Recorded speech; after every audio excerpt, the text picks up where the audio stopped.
Everywhere you wander in Fallout 4's Boston wasteland, you're towered over by huge structures. Even in the countryside, away from the skyscrapers of the main city, hills and huge crumbling highways break up the landscape. It's quite a contrast to the wide open flatland of previous Fallout games, especially New Vegas with its dried lake beds. Opening up the rooftops and bridges is a very deliberate change to match the more urban setting of the Commonwealth, but unfortunately it's also a mixed bag gameplay-wise. The best use of these extra design options comes early in the game when the player makes their way through Lexington, walking out into an open street and expecting resistance, only to be surprised by a heavily armoured raider launching rockets from up on a billboard mounted between buildings. You then have to choose between a difficult long-range battle or try to find your way up to the bridge through the abandoned houses, which just so happen to be infested by ghouls, and face the enemy up close. You can even climb to a higher floor and surprise the raiders by dropping in from above. It's great. Unfortunately, that's when the level design seems to stop thinking in 3 dimensions and go back to placing everything at floor level with token access to empty rooftops. The problem here is that there's very little to reward exploring the higher paths, something that Bethesda normally does brilliantly. Fallout in particular likes to reward the player with either uncommon items, lore terminals, or amusingly staged rooms. In Fallout 3, even the scenery alone was a reward for climbing Tenpenny Tower. It was the first time you could get a good look out across the whole of the capital wasteland, and, at the time, it was gorgeous. The latest Fallout isn't the only one to not take full advantage of its peaks though. Thinking back to Obsidian's Lucky 38 casino, it was the only building in the skyline and helped guide you to New Vegas from a distance, while being massively important to the main plot. Yet, before mods, you couldn't even step out onto its penthouse balcony or look out over the wasteland. This was, in part, because of how dense the surrounding area was.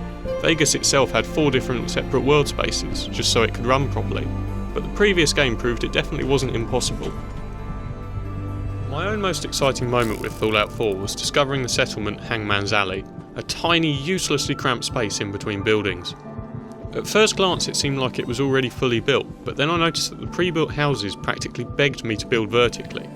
Fire exit ramps, shop canopies, an entrance that comes out of a higher building. This then became almost immediate disappointment when I realised that the building system just can't handle tall spaces. Going up above a certain height auto-quits the workshop mode, and bans you from building vertically up to the surrounding Boston architecture. Spoilers upcoming for one of the better story quests of Fallout 4, the USS Constitution.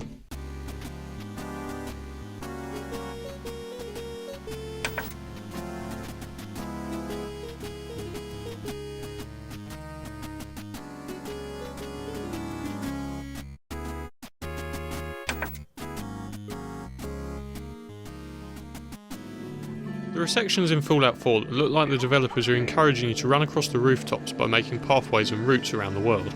In particular, during the end of the Constitution quest, the good Captain Ironside sends you to a very specific spot to launch the ship, which, when it takes off, dips just below the lip of the building and creates a path for you to run across and board it for the flight. An awesome thought. Unfortunately, if you do board, it becomes quickly obvious that the developers had no such intentions, as the ship's crew have all disappeared and you're left alone to sail to a bumpy death.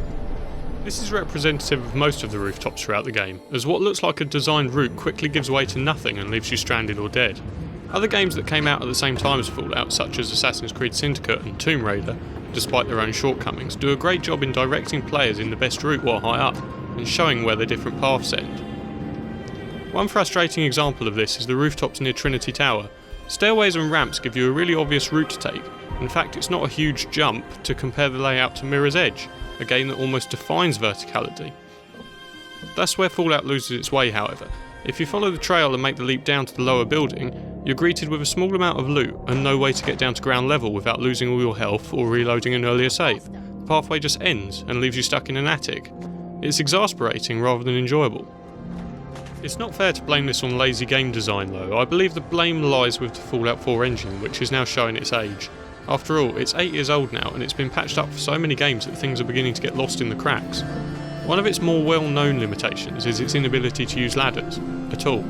This means all height in Fallout 4 has to be scaled in different ways, which all take more thought and space in the game world to implement. Bethesda has tried to get around this by using, inexplicably still working, elevators to teleport the player up and down buildings.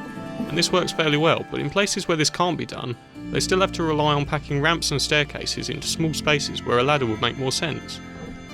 Having limited options for letting a player move vertically means they can't fully use the space for what they seem to have aimed for, and they had to improvise around that. In fact, having such verticality, 10-storey tower blocks, sniper perches, seems to only be used for one main purpose: to give combat a bit more variation by letting you get the first shot in from above. In that way, it almost tries to replace the New Vegas style options of avoiding combat altogether through dialogue, which I personally think is a bad trade for an RPG, but not an altogether bad thing. There's no denying this freedom to take on enemies from above is an improvement over previous Fallout games, but it really comes into its own when you remember to bring that power armour with you into the city. Completely negating your full damage makes the armour suit feel like a mobile dropship, allowing you to jump on top of enemies from huge heights and basically functions just like the classic computer TCL command, but with more knobs and handles. Russia, Russia, lay that missile down. Come and visit us in our hometown. Have some weenies, don't be meanies. Russia, Russia, lay that missile down. The extra mobility you get means you can just bypass all those dead-end roof designs and the lengthy elevator loading screens, or just run away much quicker when you see something that likes the look of your organs.